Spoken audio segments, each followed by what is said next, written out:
Bourla, can I ask you, when did you know that the vaccines didn't stop transmission? How long did you know that without saying it publicly? Thank you very much. I'm sorry. Answer that question. I mean, we now know that the vaccines didn't stop transmission, but why did you keep it secret? You said it was 100% effective, then 90%, then 80%, then 70%. But we now know that the vaccines do not stop transmission. Why did you keep that secret? Have a nice day. I won't have a nice day until I know the answer.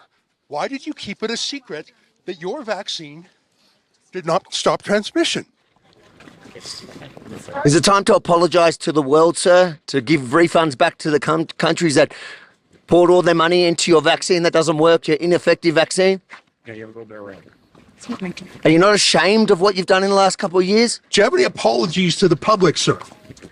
The old saying is, who you can't criticize rules over you. Well, we can't criticize the COVID narrative in the way it deserves to be on YouTube. And who owns that? That's Big Pharma. So you can't. Big Pharma has captured the FDA. Big Pharma has captured the CDC. Fauci is a pathological liar and criminally corrupt. That's why he's been able to have that job for 43 years, and he's the highest paid person in government. He makes almost $500,000 a year in government. Do you know how much money that is? That's like 10 grand a week they pay him. That's 40 grand a month. These people who I know all my life, who are supposed to be critical and skeptical of big business and big pharma and military, they have question authority bumper stickers, and then they shame you if you question the authority on COVID. It's like, what is going on? People who still think that we haven't landed on the moon don't want you to question the COVID narrative. It's the craziest thing. I don't know what happened, but everybody I know who were the biggest cynics, comedians, they lost their cynicism. They lost their healthy sense of skepticism about people who we've always known were the biggest corrupt criminals in the world. Tim, you know that.